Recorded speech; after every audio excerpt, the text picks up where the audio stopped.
Hello and welcome to Geopolitics Decanted. This is Dmitri Alperovitch. I'm chairman of Silverado Policy Accelerator, a geopolitics think tank in Washington, D.C.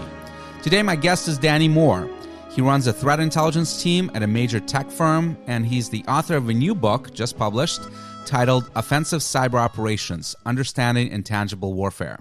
Danny is also formerly with the Israeli Defense Forces. He was a cyber operator there, and he holds a PhD in cyber warfare from King's College of London. Danny, good to have you on the show. Yeah, thank you for having me. So let's talk about the cyber war that we are seeing or not seeing in this conflict in Ukraine. A lot of people are writing headlines and op-eds and media articles saying, where's the cyber war? Why is it missing? Obviously, there's a lot that we don't know about what has happened. We've seen some attacks take place, some wiper attacks, a very consequential, in my view, attack on the Viasat company that impacted satellite communications in Ukraine at the start of the war. But what has and hasn't impressed you so far about the Russian cyber activity in this war? Yeah, that's a good question, and the headlines are pretty wild, from wild stories about how cyber warfare plays a large role, all the way up to the cyber war that wasn't. I think that was a Financial Times headline a little while ago. I got to be honest with you. I think the biggest thing we can take away is this: more than anything else, this is a crisis of expectations, right? I think a lot of folks expected this to be the first true slugfest between two countries where cyber will definitely come into play and finally realize the promise of cyber war that everybody was looking forward to for the last 20 or so years, but that didn't quite materialize. Not because we didn't see anything, but because, again, it just didn't live up to people's expectations of what cyber warfare should look like, which is really at least partly what we're seeing and partly is just unrealized potential. So if I look at Russia versus Ukraine, it actually lives up pretty nicely towards what I would expect the Russians to try and accomplish and actually accomplish. And you've probably heard me say this a couple times before. I didn't expect that much to happen. And if we look at the full scope of what Russia attempted to achieve throughout this conflict from day one all the way up to what we're seeing now, it truly is what you would have thought you would see. So you start off with the Viasat hack, I think the most well-publicized strategic cyber effect, or at least attempted one, to actually alter the course of conflict by impacting command and control or communications or anything like that. At least supposedly that point is contested. But let's say that it was what it said on the tin. So this is probably an operation that took a significant amount of preparation. It requires specific expertise to target the satellite modems, but it is still quite sloppy, which is exactly what I would expect the Russians to do in that context. They can have a lot of technical capabilities to bring to bear. They can carefully pre-position capabilities and then massively overshoot their goals by crippling quite a few more modems than they had intended to. So, but again, hold on a second, what do you Danny. expect? Hold on a second. So you're right. It was sloppy. It was noisy. It had collateral damage, right? It disabled modems in Germany that were connecting wind farms and other equipment to the internet. But that doesn't necessarily mean that they failed, right? From a Western perspective, this was a United States Cyber Command action, for example. A lot of heads would roll, or there would be disciplinary action or some sort of consequence likely because you would hit an unintended party. But it's not clear to me that in Russia they actually care at all about that consequence. They certainly have not suffered any blowback from it. If it meant that they were able to do the operation on the cheap, do it much faster, it seems like they would consider that a win. No? So this is a great question, and I hear this quite often. What does it matter that they overshot? Because it's true for other operations that we've seen in the past from them, right, where they had a far more aggressive effect than they had intended. And it's true that there's no visible consequence to this. But from a military perspective, a lack of capability to truly control the effects of your intended operations is a sign of weakness of control overall, because it means that you cannot guarantee that you achieve your objectives and not impact other things that might be significant to you. So in this particular case, the knock-on effects were whatever, I impacted some wind farms in Germany. In other instances, a lack of capacity to truly guide the effect that you were aiming for can mean that you also failed to deliver. This is what we've seen with the Ukrainian energy grid attacks, right? Later on, a couple of years later, I saw the report from Dragos that said that they actually significantly undershot. They had intended to achieve a much larger effect and failed. So it's true for overshooting and it's true for undershooting. The lack of capacity to do exactly what you intend, which is, at least for strategic effects, quite significant, can make the difference in actually doing what it is that you want it to. So it might not be as important for wipers, but if you're trying to actually weave something into your operational tempo, it can be quite important in the long run. But in this particular case, where they shut down, tens of thousands of modems across Eastern Europe, many of them in Ukraine, and at least from the earlier reports, although the Ukrainians are starting to deny it, but from the earlier reports, this has had a significant effect on their communications, and when done in conjunction, as we know, with the W to jam field communications and radio communications. The Ukrainians have reported, this has been reported in the Washington Post and other places, that they were pretty much blind in those first hours and even days of the conflict, and cyber clearly had a role to play there with this Viasat hack. So it actually seems to me like one of the most consequential cyber attacks conducted in history in terms of its effect on the battlefield, no? So I wouldn't necessarily disagree with this. That's why I don't relate to the Viasat hack as an outright failure, because it did have an effect and it was coordinated with the early stages of conflict. And in that sense, it sort of delivered. What I'm saying is that even when they succeed, they do so in such a noisy, diffused way that it is distinctively Russian and signifying how they operate in other spaces where they're less successful. So if you do look, first of all, if we're talking about the set of strategic effects that they could have achieved, having done, at least as far as we know, and visibility is limited, just this, it is possible that in other instances they have tried to achieve effects but undershot again. We do have evidence that in other instances they failed to deliver their intended effects because, again, that operational sloppiness played its part. So it is true that they delivered. First of all, we don't know if they 100% delivered the level of effect that they have intended, and perhaps, for example, a bit more of a nuanced approach could have caused a lengthier, longer-term disruption that could have been more significant, or that penetration through the modems into their intended C2 networks could have done even worse had they had the capacity and the patience to do that. So yes, successful effect, probably one of the most visible ones that we've seen.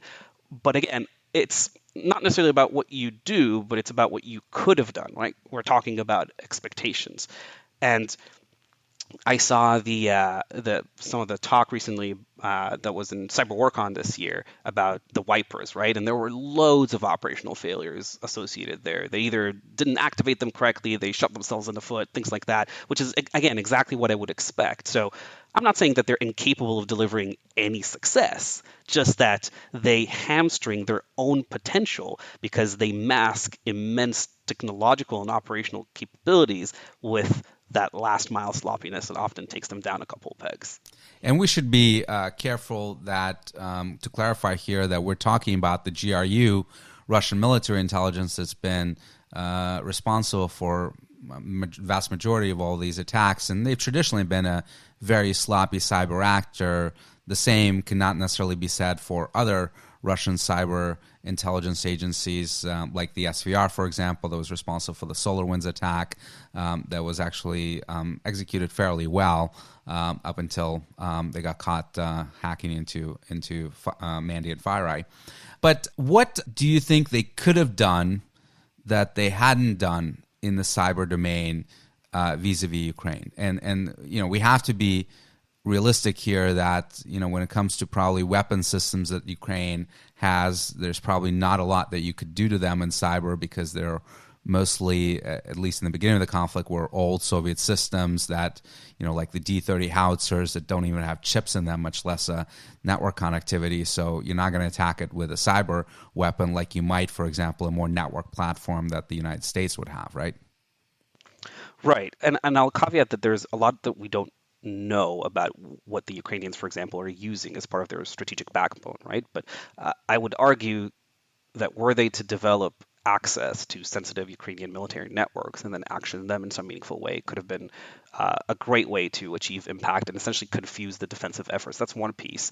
The other piece, which I think we talk about Russian information operations quite often, but really the failure of the overarching Russian influence campaign to drive the narrative of this conflict is one of the biggest failures that they've had in this particular war, right? Because this is something that they traditionally invest quite heavily in. They view cyber operations as part of a broader spectrum of influence operations, and in this particular instance, their failure to contain alternate narratives and to steer how the war is going is one of those key things that actually galvanized a global response. So, how much of that do you think was due to what the United States had done by outing their plans to create false flag operations that would justify the war, and as a result, really take away that weapon away from them and force Putin to launch a war without a pretext? yeah, that's a great question. I think there was a concerted effort to try and diminish competing false narratives for the conflict ahead of time. There's also some level of partly unspecified defensive efforts that might have, taken some potential operations out of the equation early on. And those things certainly make a difference. But there were things that it was simply a Russian failure to contain. The fact that they at least reportedly lived off the land when it comes to Ukrainian information infrastructure meant that they couldn't truly suppress comms in the areas that they were in. So all the various, cell phone footage of them losing horribly in a variety of ways is both demoralizing but also galvanizing to their enemies, right? So if they had any notion of truly trying to create a narrative, the first thing that you would try to do is suppress information coming out of the field. And this was before all the Starlinks rolled in, though you can do things with those as well, presumably. Russians do have extensive electronic warfare. I'm sure if they put their mind to it, they could. But yeah, the failure to control even the information coming out, not just the narratives that they're creating, but the narratives that the other side is doing just through what comes out of the battlefield, that would have made a huge difference. One of the things that strikes me is that forget trying to suppress information from the enemy. They're failing in a massive way trying to suppress information coming out of their own forces. The videos that are coming out on Telegram and other channels of the mobilized personnel complaining about their equipment and lack of warm clothes and the like is quite demoralizing, both to new people that are getting mobilized and their families back home. You also have videos that they're shooting of their own losses and the HIMARS strikes that are destroying their equipment. You'd think that at least they would be able to suppress that information and make sure that people that are being deployed in combat zones are not allowed to use cell phones. Exactly, and this is part of the overarching sloppiness. It's a culture, right? And you see this dating all the way back to the very early days of this in 2014, when you had the reports of the little green men kind of crossing the borders, and you would literally see themselves tagging themselves on Vkontakte and with their unit mates in full gear around various milestones that identified their location. It was pretty obvious at a fairly early stage what was happening. And at that time, it was smaller, so it was more easily contained, perhaps. But it's that same lack of discipline that permeates every single thing that they do, which prevents them from truly living up to their potential. We should clarify that vContact is basically a Russian version of Facebook, a social media platform that's very popular in Russia. The one thing that really surprised me in this conflict in the cyber domain, I'm curious whether it surprised you, Danny, is the lack of retaliation against the West. I certainly expected that once the severe sanctions and export control measures would be put in place on the Russian economy, that there would be a widespread retaliation in the economic sphere, both cyber and non-cyber trade restrictions, for example, on critical materials that we continue to buy from Russia, like aluminum and nickel and uranium and titanium and other metals.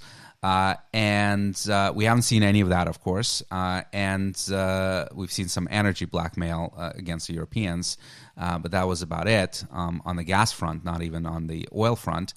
And we have really seen very few cyber attacks being directed against Western infrastructure from Russian or Russian affiliated actors. Were you surprised by that? That's a great question. I haven't considered it that deeply, but if I think about this, it's probably not altogether too surprising. It looks like, at least to uh, an observer relying on whatever telemetry that we have, that this is pretty much an all hands on deck scenario for the Russians. They have clearly exhausted whatever they had available early on and are now trying to make the most of it, right? By launching various opportunistic attacks against targets in Ukraine. They're pulling all kinds of malicious software, some of it very bad, some of it sort of okay. But it really seems like a spaghetti against the wall approach when it comes to this conflict. It is possible that just the vast majority of their offensive resources are tasked in trying to make some kind of a difference in this conflict, and whatever is residual just doesn't even register. So if one has to direct resources where they're likely to make a difference. Myself, if I were an observer of Russian strategy, I would say that attempting to use whatever resources I have to target the West is highly unlikely to make any kind of deterrent effect on their policy and trajectory, right? So at least you can try and gain some tactical advantage in the course of the conflict. So you're making a scarcity based argument that maybe they just don't have the capacity to do both, right? And that's why they would prioritize Ukraine. I'm not sure I agree with that, because obviously you have, in addition to pretty sizable cyber forces in GRU, you have other intel agencies that you could potentially task for that job, like the SVR, that really has stayed out of this conflict for the most part. But on top of that, you have state affiliated actors that you have some level of control over, like various ransomware gangs and the like, that you could either directly task or implicitly indicate that the West is now fair game, and you could see, huge spikes of ransomware attacks and the like against critical infrastructure. My personal view is that this is actually a conscious decision by the Kremlin not to escalate because of concerns over a response from the West. Obviously, they're concerned, just as we are, about escalation in this war, and they do not want to see us supplying long-range missiles like ATACMS to Ukraine. They don't want us to get directly involved in this fight. So anything that would potentially trigger a response from us may actually be more detrimental to them than helpful. Possibly, but I'm not entirely convinced. This is we're still talking about a government in a country that seems largely unperturbed by carrying out fairly overt sovereignty compromising operations against other countries, including trying to murder people in the streets of their cities and so on, with very flimsy covers. So, but that was I before, right? That was before the war. Things have I changed don't dramatically. I don't know that it makes that much of a difference in their threat model. I think there is a class of attacks that they could carry out that would reasonably not trigger that kind of escalation. I'm not talking about going after the energy grid in the UK, of course, that's naturally escalatory. But if you're looking, first of all, the whole notion of signaling through cyber is very touchy at best. But if you were trying to do this, there are ways that you can try, right? And to be clear, I'm not saying that there isn't anybody who isn't tasked with doing things in other countries. I guarantee you that the SVR has vast intelligence requirements across a whole number of topics in Europe, the United States, and elsewhere. So I guarantee you they're very busy. I'm just not sure that they're prioritized for offensive operations because either those resources are tasked or it's just not worthwhile.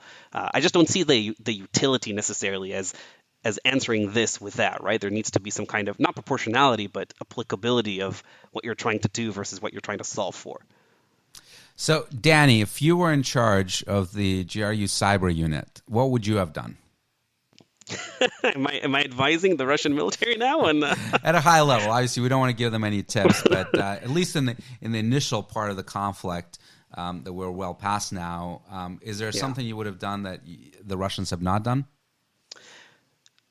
Yes. So a couple things. First of all, deep penetration of Ukrainian military and civilian administration networks in order to disrupt the flow of information, especially in the first few days, that would disrupt coordination and even just the capacity to transmit an all clear signal, like we're okay, we haven't been overtaken. That's one piece.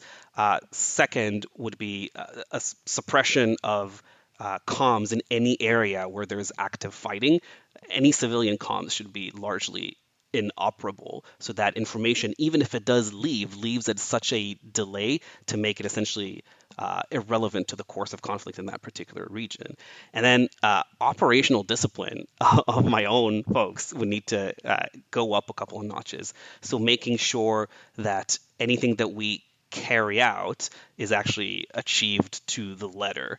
And you mentioned SolarWinds before, right? Which is a great example of something that they got right almost to the very end, where they went after one of the most well-known security companies on the planet, hacked them, and tried to issue a multi-factor authentication token on their own network, thereby creating such a compromise that they were rolled up all the way up to their original point of compromise, blowing the whole thing. So even there, in one of their most significantly successful operations, they just were so close to get it and botched it at the last mile. So I would change the culture screw around ups that. happen, right? And that's not Exactly. usual. And frankly, SolarWinds began quite a bit earlier, right? So for over a year, no one was even aware of the effects of this operation and the level of compromises that they were able to achieve.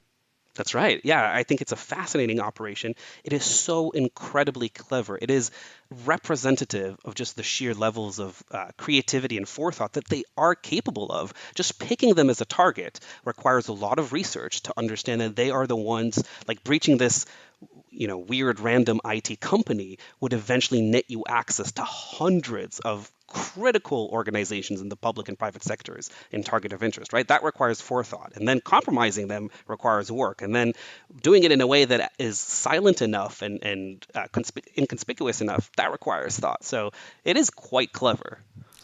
And we should also clarify that the examples you just cited of what you would have done if you had been in charge of the GRU may have happened, not the limiting the use of cell phones by your own forces, but at least impacting military communications in Ukraine, maybe even civilian communications. It's quite plausible that they did do that, and we are not aware of it because the Ukrainians obviously don't have any interest in disclosing that. But the one thing that really surprised me, Danny, that I thought they'd for sure do is try to shut down internet communications across the country. The fact that Zelensky is able to put out videos every night, the fact that you have so much information that's coming out about what the Russians are doing in Ukraine, the atrocities that they're committing, is just remarkable to me.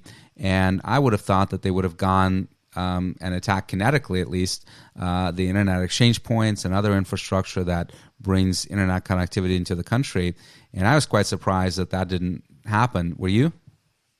I was very surprised. This is the whole what I was mentioning around suppressing civilian communication. It's fascinating that this wasn't a top priority. Now, I've heard various claims about this. One that was that they actually quote lived off the land, and this is that they require this infrastructure to be in place for their own forces to communicate, as their encryption gear wasn't up to snuff and they weren't able to use it effectively, so they had to fall back to using Ukrainian infrastructure to communicate between their own forces. If that's the case, then that's well, yeah, so ideal. we look pretty deeply into that, and what happened is it was actually a failure of planning because a lot of these forces seem to have rolled into the country without crypto keys. So they did have encryption gear. They had radios that could communicate securely, but without crypto keys, they're not very useful.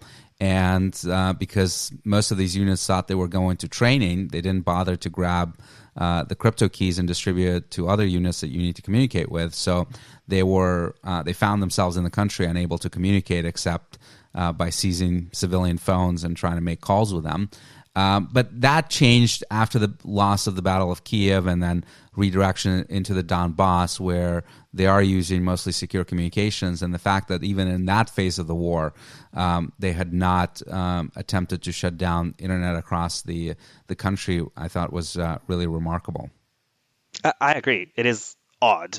I would have expected this, and not just internet, but even just self-service, all of it really. Just the capacity to communicate within and across those regions would have been basic, because SATCOM is limited. It can only provide for folks who have the capacity to use it, and it's rationed. So, and even for satellite communications, there are things that you can do to limit its reach and utility. It does surprise me to this day that this is not a primary target for them. Now, do you think that the cyber part of this conflict might evolve? This war is looking likely to drag out for quite some time. And what's changing now, of course, is that the Ukrainians are starting to get Western equipment, some of it quite advanced. So, for example, the new air defense systems that they're getting from the United States, the Norwegian-made air defense systems, NASAMS.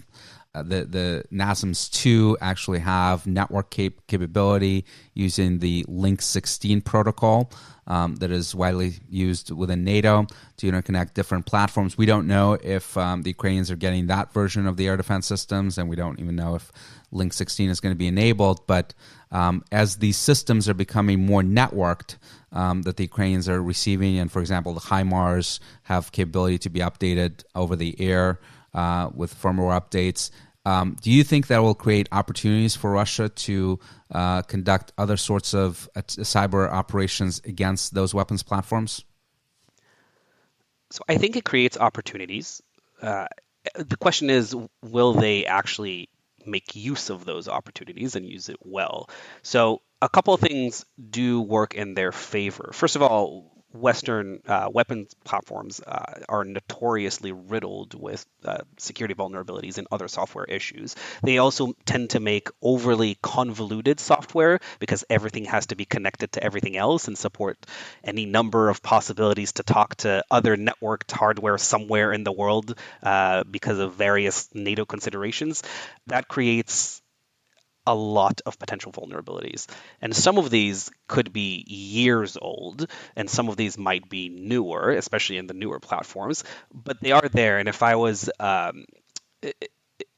Russian decision makers, I would absolutely prioritize developing exploits and capabilities against these networks and platforms over the course of many years. So in theory, they might have some strategic capacity to do something about this. Now, the question is, are they actually capable of making use of this? Because I'm certain that they have the technical acumen for it. They have certainly had the time to research it were they inclined to do so. They also have the benefit, relative benefit of this conflict dragging on for so long that it actually gives them, again, a renewed window to carefully develop access and capabilities against more strategic targets, which usually take a long time to cultivate when you're trying to do something like that, in contrast to like the wipers. So the building blocks are there. The question is, considering their operational difficulties, are they actually able to capitalize on this? And importantly, will they choose to? Because that, if you do have that capacity, it could be a strategic asset for potential use in some other context. So the notion is, do you expend this for the equity, right? You treat this as an equity, do you expend it for this? And if you do, are you actually good enough operationally to pull it off when you need it most? So I'm not sure about that, whether they're actually able to execute on the promise of what this could deliver, but the opportunity, yeah, it's there. But of course, exploits are just software, right? And anyone who has written software in their life knows that it's not just about writing code, it's about testing that code, because it never works on the first try, and certainly not for exploits that are significantly complicated piece of software.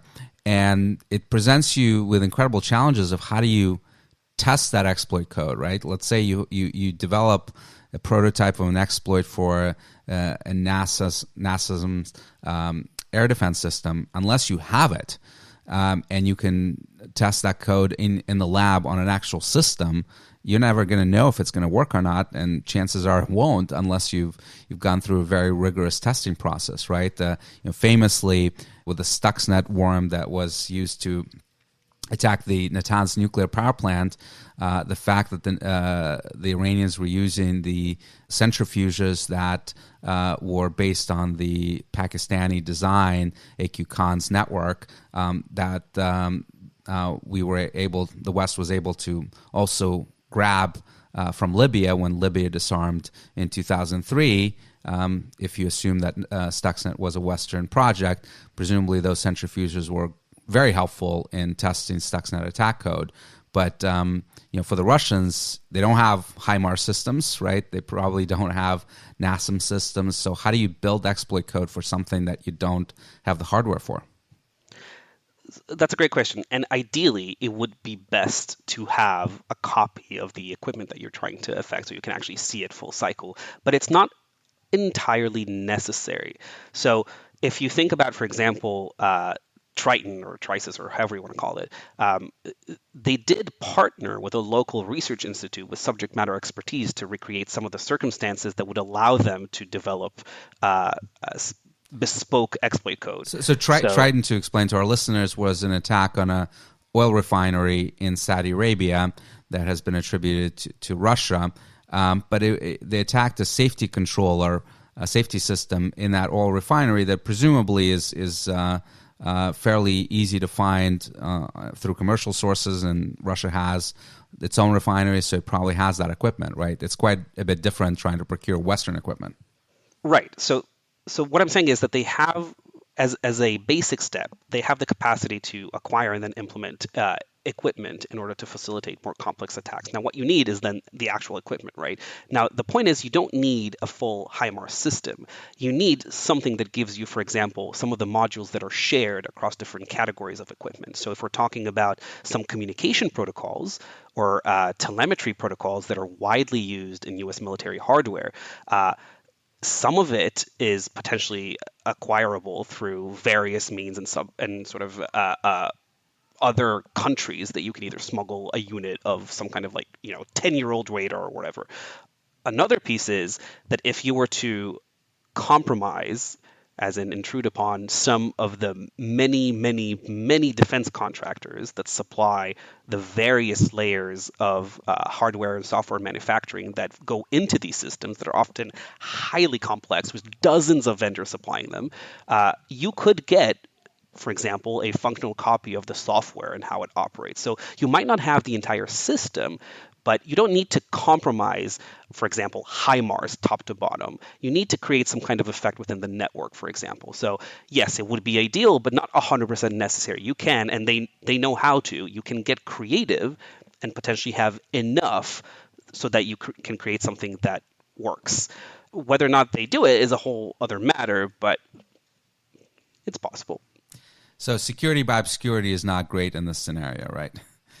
No. And honestly, the quality of software that comes out of many of those contractors is sometimes not ideal. They don't index on security as a parameter for their outputs, right? They want to get it out as fast as they can for as cheap as they can and deliver on their contracts. And security is something that's difficult to measure and often baked in as an afterthought. And you see that in many, many reports coming out about Western military hardware. So I would gather that if you did get a copy of that software, it probably doesn't look too good.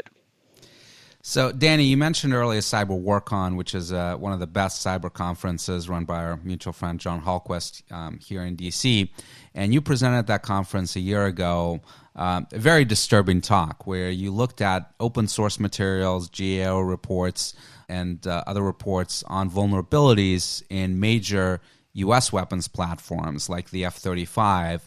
And what you found was just absolutely frightening. So talk a little bit about that presentation and your findings. Yeah, I like to take topics in cyber warfare that aren't often explored and bring them to light. And what I did was essentially prove how bad things are through government accountability reports, which are depressing and sad and often boring to read, but they have some incredible insights in them. I looked essentially at various high-stakes U.S. military projects, including some of the main shipbuilding exercises that they're going through, some of the major satellite component pieces that they're putting into place in satellite networks, but also and most importantly, some of the flagship defense projects that they have, like the F-35, which is absolutely my favorite and how terrible it is.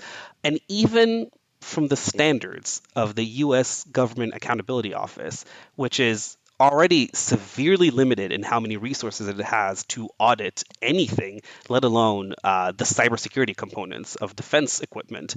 They essentially rate the vast majority of, or not the vast majority, but huge swaths of U.S. military equipment, the most recent bits of it, as what they call not survivable in combat conditions, which means that they expect it to enter conflict but not exit it. And they And that's not what you cite want to hear about weapon no. systems that you're going to rely on. No, and they specifically cite severe software vulnerabilities as one of the key reasons why equipment is not survivable in modern circumstances. So, one of the examples that I love to give is the F-35, one of the most highly networked pieces of hardware that's out there. Now, it has and had over the course of the last decade so many horrific vulnerabilities and just sheer software issues that render the entire plane essentially unstable. And there are various incidents like the plane rebooting in mid-flight or losing visibility into all of its radar systems, all of its telemetries going haywire. And then that's just talking about the plane itself. There are arrays of support systems that are used to maintain a fleet of F-35s. There is one system called ALICE, which is the Autonomous Logistical Information System, I believe. And that's what used to essentially control the status of a wing of F-35s. So it tells you the equipment status, whether it needs repair, when was last maintenance taken, and all that. Essentially, it is what tells you if a plane is good to go. It is so uniquely awful that they try to cancel the project twice because it was just so riddled with issues and vulnerabilities, but then realized that they don't actually have the capacity to do that, and then said, actually, never mind, we'll just keep using it anyway, despite the fact that it's awful. This is the state of things, and that is just what gets found by accountability. So, can you give a couple of examples that you found that if you compromise Alice, what could you do to a wing of F-35s? Oh, absolutely. There were a couple of things that actually literally happened, like a reporting error within Alice that essentially grounded an entire wing of F-35s because they weren't allowed to fly. There were other issues that actually caused somebody to incorrectly load a bomb, causing the bomb bay door to fail, and it almost exploded because it was incorrectly loaded. So there were other issues where a plane was clear to fly when it wasn't actually eligible to fly. So imagine masking maintenance issues in a fleet of warplanes because you have control over that system. It governs everything on board that piece of flying kit. So And of course, the F-35 is such a complicated piece of equipment that you can't just go back to paper and pen, right, and try to abandon using software if you think it's unreliable. It just won't work with an F-35. No, and I'm sure that it's relatively safe, but are you actually able to do anything with the plane? Can you trust what it's telling you when you're in the air? Are you going where you think you're going? Are you targeting what you think you're targeting? Are you talking to who you think you're talking to? All those things rely on really intricate and often poor quality software that's governed by other poor quality software somewhere else. The issues are pretty vast. So I mentioned Link 16 that may be now in Ukraine because of the Norwegian air defense systems. Have you looked into security of that network protocol at all? So Link 16 suffers from the same thing that the internet suffers, which is it's very old and wasn't initially meant for modern security. So what that means is that they try to bake security after the fact with encryption and control mechanisms and all that. But at the end of the day, Link 16 is today, even though I think it was made in the 70s, it is what you would call a lowest common denominator protocol because it facilitates, for example, communications between various NATO allies that are operating different types of kit, right? So if you have a hodgepodge of military hardware operating in the region, you often fall back to Link 16. Also, just older gear like F-16s and the such don't have some of the newer protocols, so you use that. So we're talking about a positively ancient protocol with a lot of time to study its various intricacies, sometimes actually implemented through very old equipment, right? It's not just about the protocol, it's the equipment that it's actually used with. So that creates a really interesting surface to go after. And in contrast to the internet, which is constantly subjected to scrutiny, right? Where we've iterated over security of IP networks for decades now, right? Through constant back and forth. You just don't have that with military networks, right? Because nobody even thought about the cybersecurity of Link 16 since forever up until the last few years. So really, we're just now trying to shoehorn it back into a positively ancient protocol used in aging platforms across a range of countries and operators. I can only imagine what a nightmare it is to actually secure it properly. So if you look at the potential conflict, hopefully one that will never come to pass, between China and the United States over, let's say, Taiwan, how do you think the cyber dimension of that conflict would be different, if so, from what we're seeing today in Ukraine? So I'm actually genuinely concerned about this. First of all, because we're talking about an absolutely enormous modern military force that's uniquely preparing for a singular scenario, but also that I think one of the lessons that we need to learn from Russia versus Ukraine that not all lessons may transfer. And we're talking about two very different adversaries with two very different doctrines and strategies bringing to bear. And one thing you can certainly say about China is that it studies its adversaries and prepares quite meticulously. On the other hand, they lack the sort of on the ground operational experience, just the sheer force of making a lot of mistakes on the battlefield that is actually really useful. So there are a few really large question marks that I'm concerned about, but I do think that considering the forces at play, that cyber operations could play a much larger role potentially in the context of a Taiwan invasion. Because if we're thinking about what can happen, we're talking about an amphibious invasion, right? One of the most intricate, complex types of military campaigns that one can undertake. And I would expect, were I to be the Chinese, that one of the things that you want to introduce is delay in any kind of potential or assumed U.S. response to an invasion, right? Even 2 or 3 days can make a huge difference in the course of such a campaign. So if I were developing, extensive access to U.S. regional networks or satellite communication providers or shipboard systems or military comm protocols, all those things, if you can create enough disruption that would prevent forces or a carrier strike group from arriving into the region for the first 2-3 days, that can make a huge difference, right? Or if you can introduce disruption into the early stages of Taiwanese defenses in a way that would allow you to establish that beachhead, which is one of the most difficult things to establish, right? A presence on Taiwanese shores. That can make a huge difference. It can also present opportunities for effects against China, which I genuinely hope the Taiwanese and the U.S. are preparing for. So the capacity to create some strategic effects against Chinese missile forces or telemetry or preparation or command and control in those early stages could also be significant. So, because the Chinese, of course, are in many ways emulating our own weapons platforms and building similar types of systems that are highly networked. Absolutely, and they definitely emulate a lot of it. And I have not seen. They don't publish a lot about this, of course, so it's hard to say what they have. But they do tend to rip off a lot in the name of expediency. But on the flip side, it also means that they have extensive access to our own military equipment architecture and networks and software that's associated with it. We know of many breaches that they've carried out against U.S. defense contractors, so they probably have good familiarity with how that stuff works, right? So I'm concerned for the conflict or potential conflict in general. I do think that there is a far more significant potential for cyber operations. I would never promise this is where cyber war is going to happen, but if we're talking about potential strategic consequences, I think that's one scenario where it could, if done right.